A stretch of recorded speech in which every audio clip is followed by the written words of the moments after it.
Hello all, welcome to Social Justice Prelims Model Question Series. We will now look into a scheme which is known as the Gobar Dhan Yojana. Gobar Dhan Yojana. Let us see a question based on this.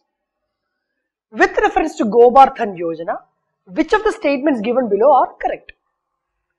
It aims to impact village cleanliness and generate wealth and energy from cattle and organic waste. Generate wealth and energy from cattle and organic waste. The first statement. Second one is, it is an important element of this ODF plus strategy of Swachh Bharat Mission Gramin. Swachh Bharat Mission Gramin ODF plus strategy, Gobar Dhan Yojana is one of the important element, is the second statement which is given to us. With the options like 1 only, 2 only, both 1 and 2 and neither 1 nor 2.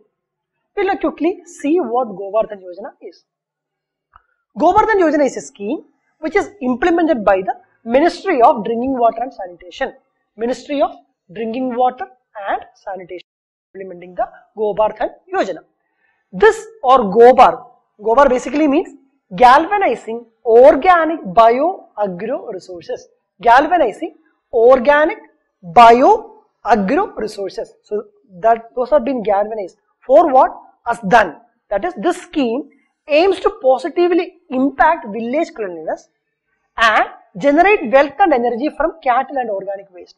The crux is the cattle waste, the organic waste, etc., which has been produced in the villages. Through that, those has been collected upon and finally been processed upon and ultimately giving the generation of gases or for the combust gases, that is the biogas and bio-CNG is some of the benefit of Gobar Dhan Yojana. Then, the scheme focuses on managing and converting cattle dung, so cattle dung and solid waste from farms and fields. Cattle dung plus solid waste for what? And that has been converted into useful compost or for the production of biogas and bio-CNG, which is actually a revenue source for the people. Then, Gobar Dhan Yojana will help in keeping the village clean. Definitely, all the waste has been eliminated and that has been used for the production of effective and for the production of useful gases, and which will increase the income of farmers and definitely the cattle herders. Then, the scheme also aims at creating new rural livelihood opportunities and enhancing income for farmers and other rural people. Livelihood opportunities and enhancement of income for the farmers and the rural people. Then, as you would know, Swachh Bharat Mission, that is focusing upon the cleanliness drive in our nation, its Gramin component was having mainly two major subcomponents. First component was regarding the creation of open defecation free villages, that is to ensure that there are enough toilets in the villages and creating a culture that people are not defecating in open in villages was one of the key component of Swachh Bharat Mission Gramin. Once that part has been achieved, the next component was regarding the management of solid and liquid waste. Solid and liquid waste in the village.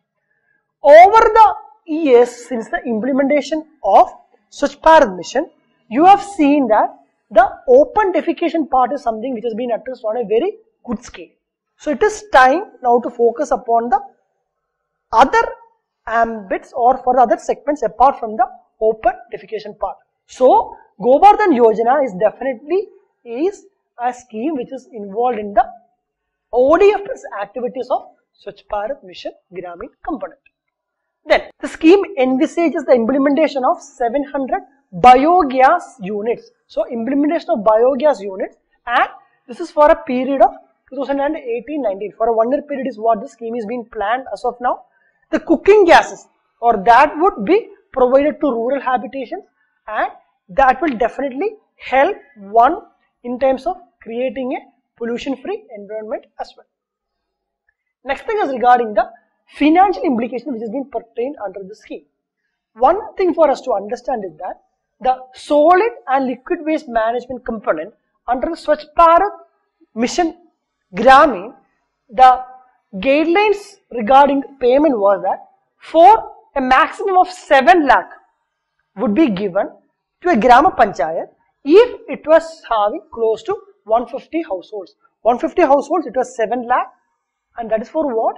For the solid and liquid waste management funding under the Swachh Bharat Mission Gramin component. If the village was having close to 300 households, the amount envisaged was rupees 12 lakh. If the village was having close to 500 households, the amount envisaged was to rupees 15 lakh, and for villages which is having people more than 500 households, the amount was close to 20 lakhs. So this is how the government funding would go under the component of solid and liquid waste management. Now the point is that under this one, the 60% of the funding will be given by the central and 40% will be given by the state government. That is how it is going to be done. Suppose that any of those villages or any of those panchayats, if they have availed these benefits under the solid and liquid waste management, they are not going to get any further assistance under the Gobar Dhan schemes. I'll repeat it once more.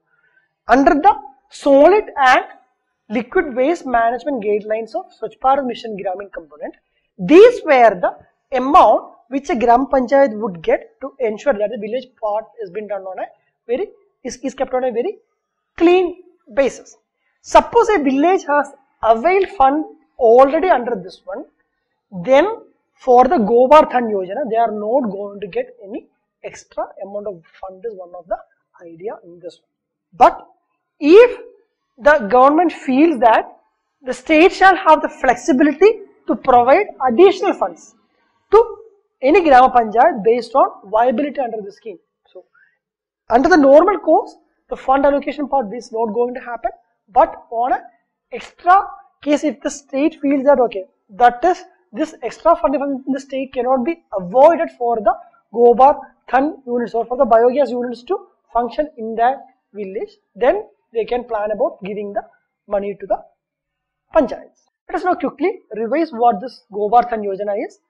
Ministry of Drinking Water and Sanitation to ensure that the village has been kept clean so that it has been impact on a very positive note, and the waste from the cattle dung as well as from the solid waste is being converted into biogas, bio-CNG, etc. It will definitely help in keeping the village clean, as well as this will be acting as an extra income source for the farmers and for the cattle herders. This is a scheme which is coming under the ODF plus strategy. So, if the statement in the question is in such a way that Gobar Dhan Yojana is under the ODF strategy of Swachh Bharat Gramin component, that statement is wrong. Whereas, if that scheme is under the ODF plus strategy of the Swachh Bharat Mission Gramin component, that statement is right. Then, cooking gas will be provided to rural habitations as a benefit for the people under the scheme. Then, this was regarding the financial implication for the solid and liquid waste management. If a Grama Panchayat have availed any of the sums which has been listed already for the management of solid and liquid waste part, they are not going to get any extra fund. But in special cases, and if the state feels that it is not practically possible for that unit to happen in that village without an extra fund, they can veto off and give an extra approval. That is it. Let us now go back and see the question. With reference to Gobar Dhan Yojana, it aims to impact village cleanliness and generate wealth and energy from cattle and organic waste. That is what we have seen. So the first statement is right. It is an important element of this ODF plus strategy of Swachh Bharat Mission Gramin. So that is also a correct statement. So statement 1 and 2 are right. So the option is coming up to C, both 1 and 2. Thank you so much.